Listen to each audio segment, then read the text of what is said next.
Туған жердің әрбір сайы мен қырқасы, тауы мен өзені тарихтан сыр шертеді. Әрбір жер атауының төркіні туралы талай-талай аңыздар мен әңгімелер бар. Әрбір өлкенің халқына суықта пана, ыстықта сая болған, есімдері елесінде сақталған бір туар перзенттері бар. Осының бәрін жас ұрпақ біліп өсуі тиіс. Нұрсұлтан Назарбаев.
Барлаушы, сен айтқан ауыл қайда?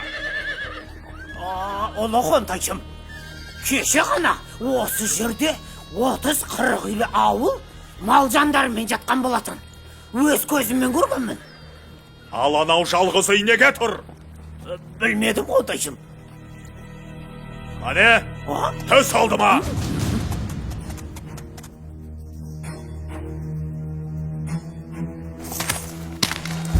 Ей шал, мал жан ел жұртың қайда? Bir günde жер жыртып кетті ме? Ел жұртымды шабайын деп, оңай олжа табайын деп келсең, қапы қалдың, Қонтайшы. Олар түнде көшіп кеткен. Көшіп кетті дейді? Ал сен неге көшпедің, шал?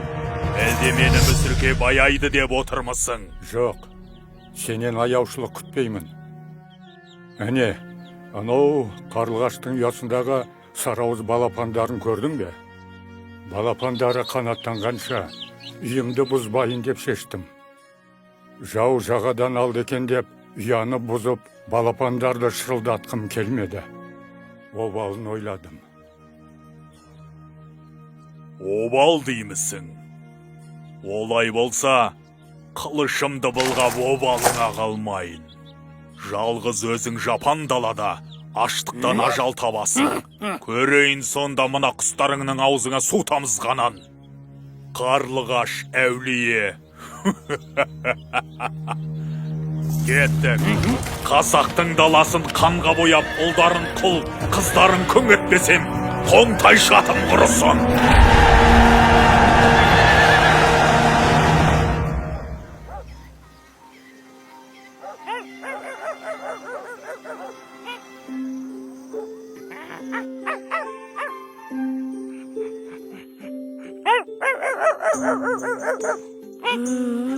Қойшы.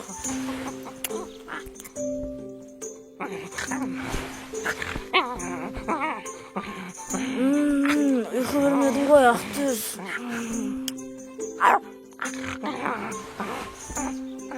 Асылжан, тұра ғой балам. Жайлаудағы әкеңді шақырып келе ғой. Бүгін саудагерлердің келетін күні. Қазір! Ақтөс кетті!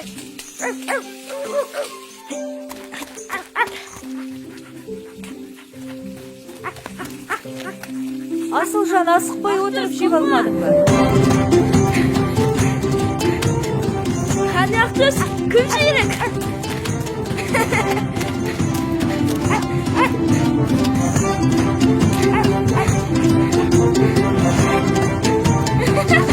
Ақтөс!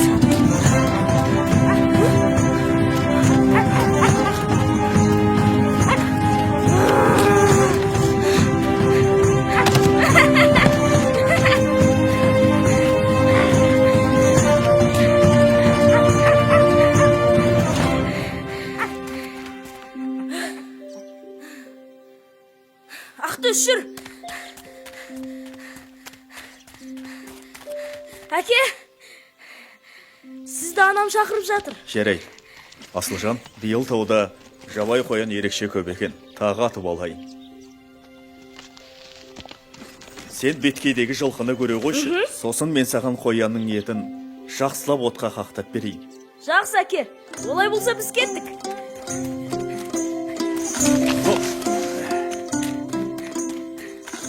Ақтөс, шаршамадың ба? Жарайсың, Ақтөс. Әне, келіп те қалдық. Міне біздің жылқылар. Қазір тайымды шақырайын. Алау! Алау!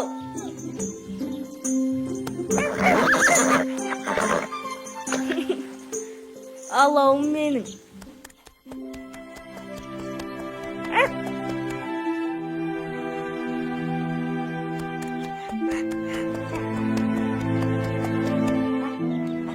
Ақтөс, әне, әкем қоянның етін пісіріп жатыр. Сен де бір тоятын болдың.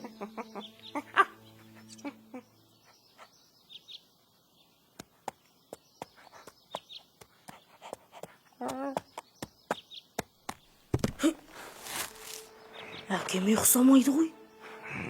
Әлде барып көреміз бе? Жарай, жүр көрейік. Мүмкін жаланып отырған жолаушы шығар. Ой. Анау кім дағы? Иә. Не білдің? Алатаудың күнгейін түгел аралап шықтым. Қазақтар жайбырақат жатыр. Қойсына бастарға жұмыртқалаған заман дейді. Бостарғайды. Ендеше мен қойсыне жылан жұмыртқалатам. Ал сен Қаратаудың маңайын барлап қайт. Онда қазақтың қанша ауылы бар екенін біл. Сосын осында кездесеміз. Ләппәй қонтайшым. Ал, көріскенше.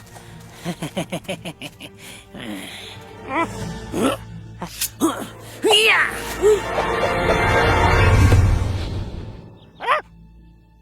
Кім болды екен, а?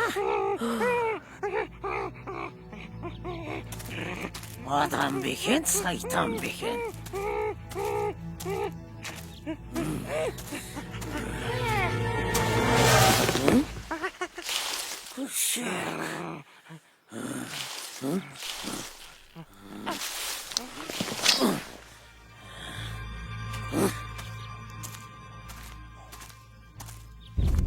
Бұл кімдер болды екен? Бірақ түстер суық. Жүр, тез кетейік.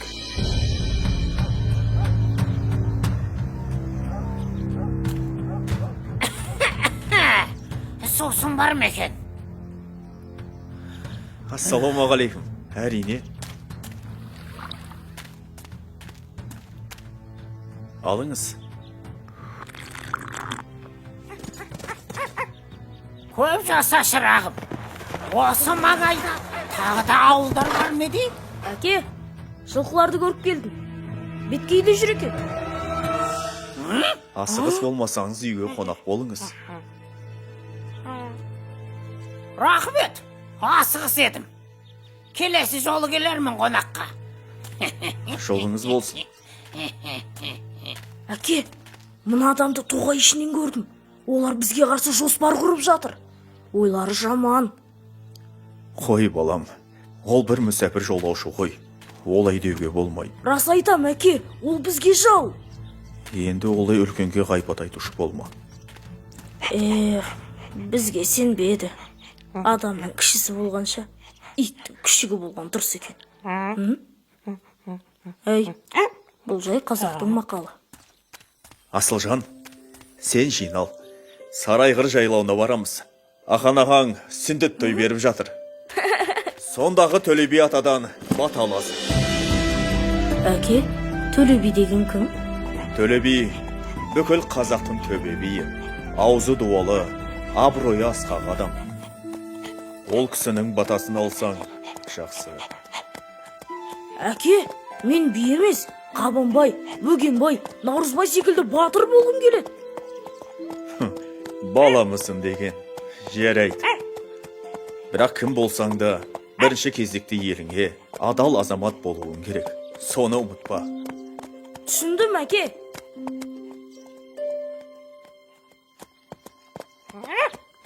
Балам, тоқташ. Мына жерде көп аттылар өткен секілді. Тұяқтары тереңге батқаны, қару жарақты әскер болған. Елге жау шаппаса иге. Қане балам, тезірек.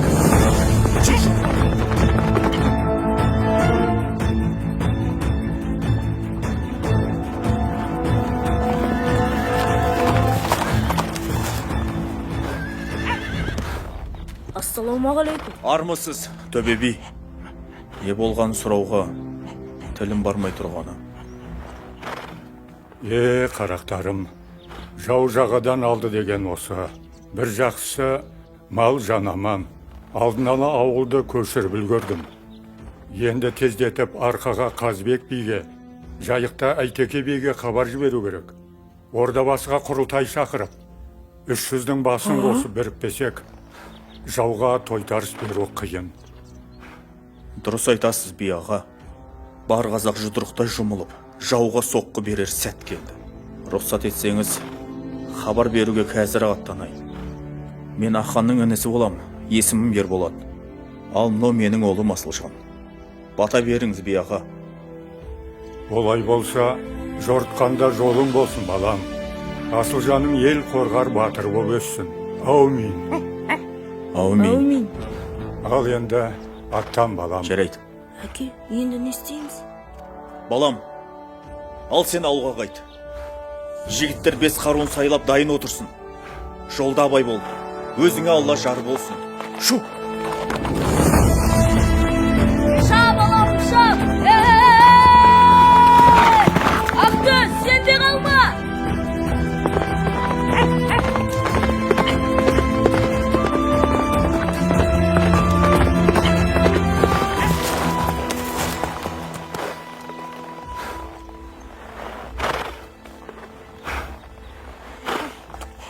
Біздің ауыл көшіп кетіпті. Бірдеңені сезген болар. Қайда кетті екен? Ал біз кіші болсақ та елімізді қорғауымыз керек. Өткендегі жерде жаулар кездесеміз деген. Сонда барайық.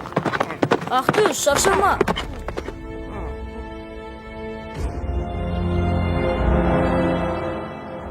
Әне, тыныш.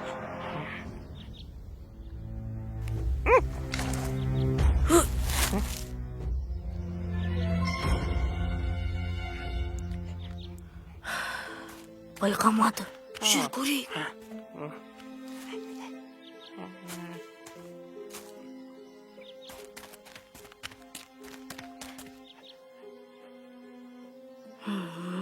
Мына сызба не болды екен? Мені жеткізуіміз керек. Иттің күшігі, сен екенсің ғой. Ей, жібер мені, жібер! Ақтөс, абайла! Ақтөс, қаш! Қаш, Ақтөс! Жоғал әрі. Насыған,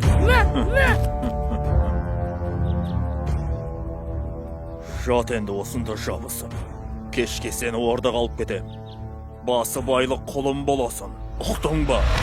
Ей, боқмарон.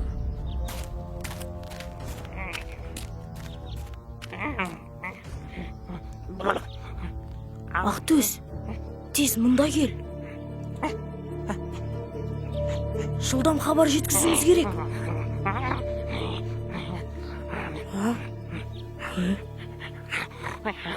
Жарайсың.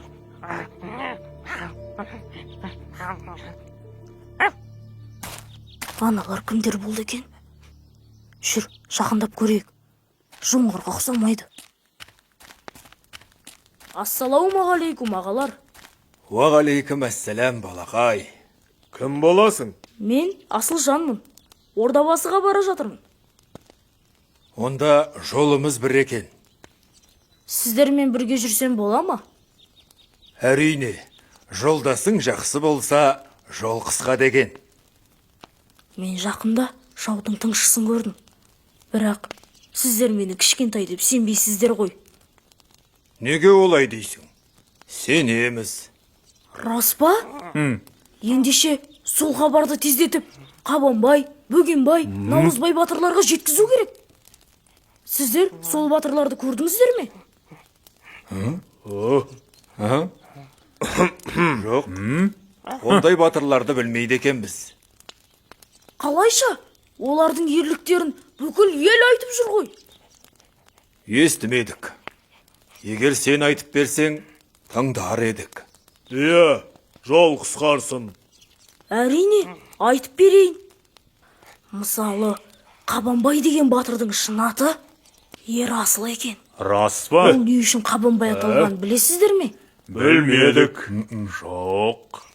Ендеше тыңдаңыздар. Өйде. Әлқисса деп бастайды. Ойбай көке! Астағфиралла!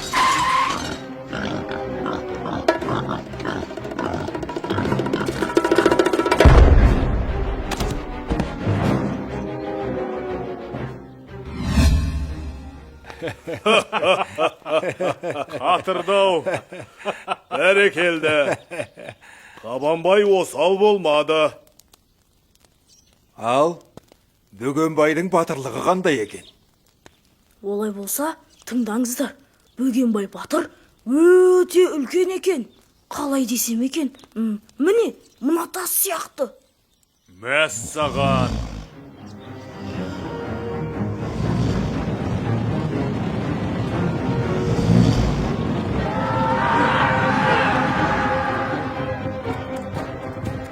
Оның рас, бөкеңнің ұйқысы қатты.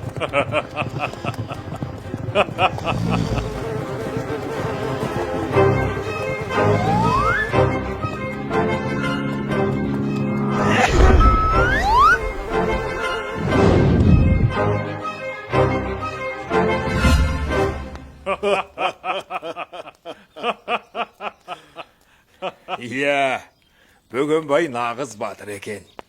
Ал, енді Наурызбай батыр жайлы біліп жүрейік. Ол жайында не айтасың? Наурызбай батыр жөнінде айтсам, ол былай болған.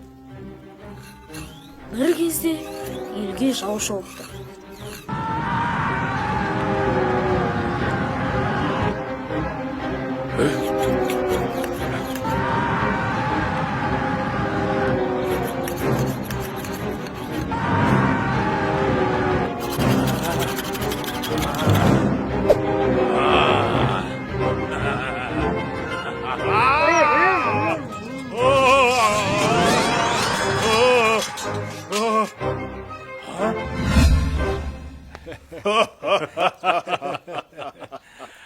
Жарайсың, Асылжан.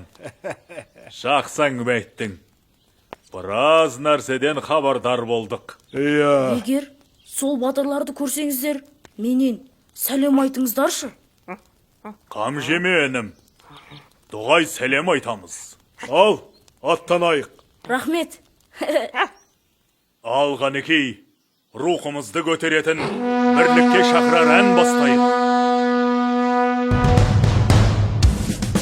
Ане дабыл қағайық, жауға қарсы шабайық, қарсы келген дұшпанның басын жерге қадайық.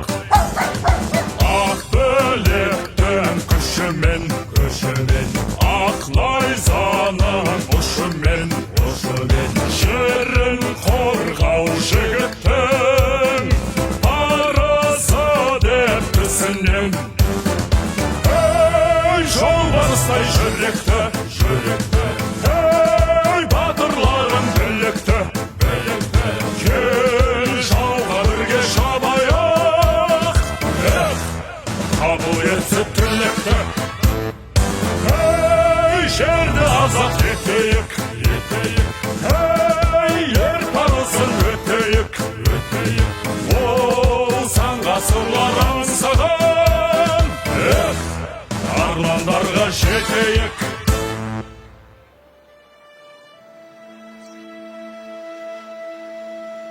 деген керемет. Мұнда не болып жатыр? Міне, Ордабасы төбесіне де жеттік. Төле бидің айтуымен осында бүкіл қазақ бас қосып, жауға тойтарыс берудің жайын ақылдаспақ.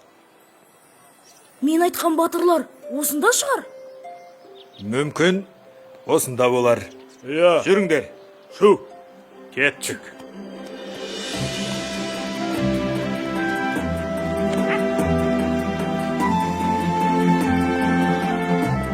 Мәссаған, қандай керемет. Бөгенбай, Қабанбай, Наурызбай батырларға жалынды сәлем. Саламат болсын. Бәрекелді. Сіздерге 12 қанат үй тігілді. Мұнда өтіңіздер. Жақсы. Тынығып алсақ артық Түсінбедім. болмайды. А? Сіздер сол батырлар ма? Ал, Асылжан. Біз сендей ізбасарымыздың барына қуанамыз. Иә. Батырлық білекте емес, жүректе болады. Ал сенің батыр болатыныңа біз сенеміз. Сау бол. Амандықта көріскенше. Жақсы балақай.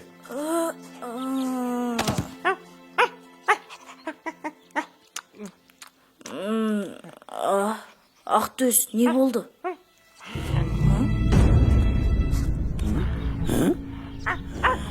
Шығу бірліктеріне балай. Не жоспар құрып жатыр екен бұлар? Ақтөс, әзір. Наурызбай батыр, сен сол қанатты басқарасың. Бірақ мына сайда жасырма тұр. Тез хабар берейін. Қайда барасың? Мұнда болмайды. Мен батыр ағаларға баруым керек. Шұғыл түрде. Болмайды. Мұнда кеңес өтіп жатыр. Батыр ағалар, бұл мен ғой. Асылжанмын. Сақ болыңыздар.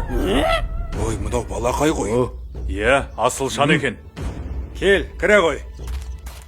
Анда, мен көрген тыңшы сіздерді тыңдап тұр. Ой, еттің баласы. Не дейді? Көрейік. Екен, Сон неме? Қазір әкесін танытайын.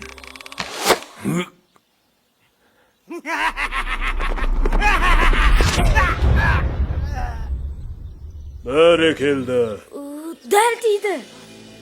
жансыздар жалғыз жүрмеуі мүмкін. Тездетіп іске кірісу керек. Иә. Бірлігі мықты елдің түтіні түзу шығады. Бірлігі мықтыны жау алмайды. Бес саусақ біріксе ғана қол болады. Мына Ордабасы төбесінде қазақ халқы бір жағадан бас, бір жеңнен қол шығарып, бірліктің асқан үлгісін көрсетті. Жауға қарсы жасайтын бүгінгі қадамымыз келер ұрпақтың мақтанышына айналары сөзсіз. Елімізді, жерімізді азат ету жолында жаратқан ием қолдасын. Әумин.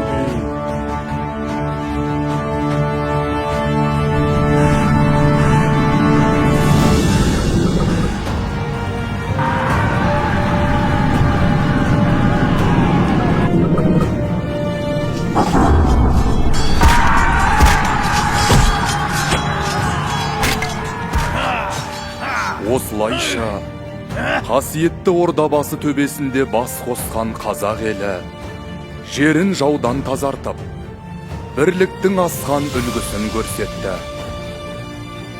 Бабаларымыз осындай байтақ жерімізді келер ұрпаққа мұра етіп қалдырды. Бұл сенің тарихың. Тарихыңмен мақтана біл, жас дос.